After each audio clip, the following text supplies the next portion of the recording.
こんにちは。You gotta say こんにちは。Okay. Okay. You ready? Warren です。And go ahead. こんにちは、Warren です。ゆかりです。私たちは日本人の学生に伝道しているミッション to Japan です。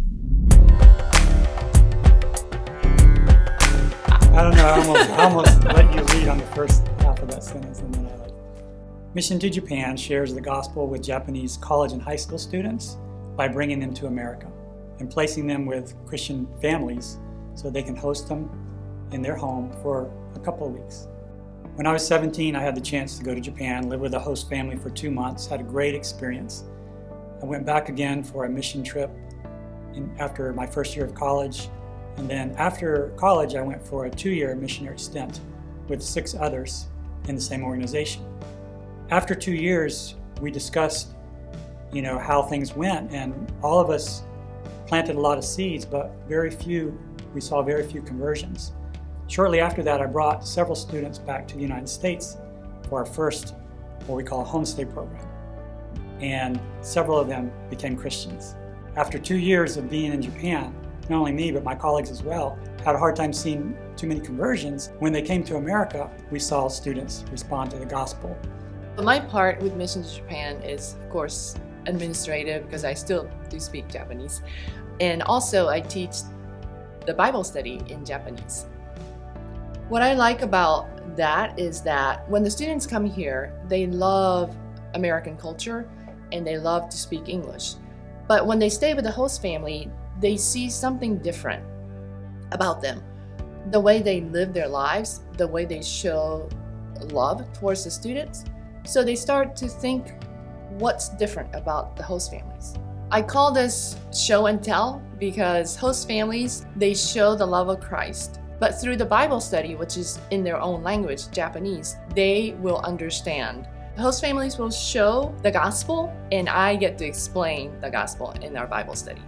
Mission to Japan shows love to strangers that come into their home just by making them a part of their family, having meals together, learning about each other's culture, and through that they grow to love one another.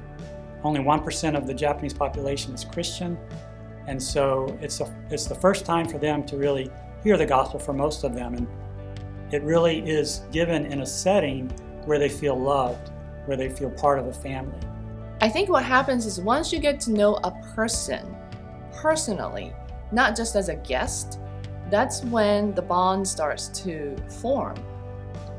I think gospel hospitality is all about really paying attention to a person as a person who is created by God and loved by God. And we already know that love, but for us to share that love with someone who does not know that makes us excited, really. So oftentimes there's funny communication things that happen. One example is there was a student who was in a host family, and the family referred to their children as honey or pumpkin. Good night, pumpkin. So at night she heard good night, pumpkin, and she responded, good night, cabbage. And so because she thought they were playing games, like word games. And just chose a random vegetable. So those kind of things, little funny things like that happen a lot. We take care of the students during the day. The host family's job is to drop them off at the church. During the day, Monday through Friday, most weekdays, we have an English class for them. We have a Bible class for them. We take them out after lunch for an excursion. And then some days we do an all-day excursion, for example, to Disney. That would be all day.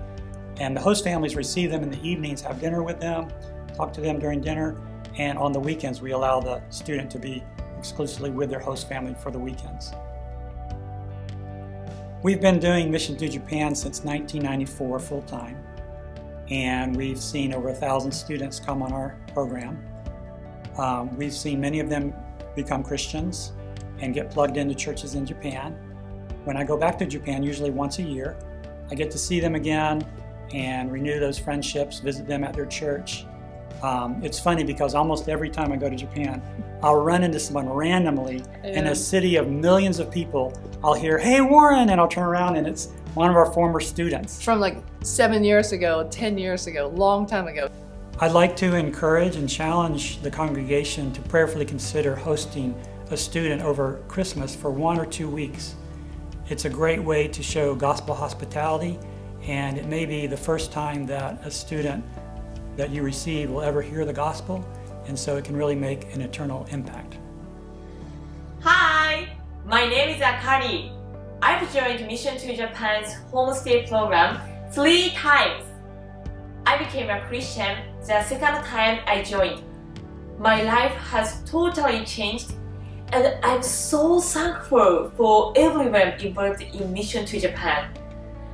But this ministry is impossible without wonderful people volunteering as host families.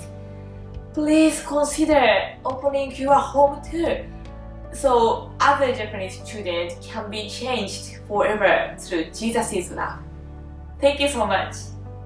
Christmas is a great time to share the gospel with a stranger, with a person that you invite into your home, because they're going to want to know the reason for the season, and it's just so natural for us with all the things that are going on to share. This is big. This is one of the biggest historical things in the world. This is the birth of our Savior, and for them to see that and to come into our lives during the season is extra special.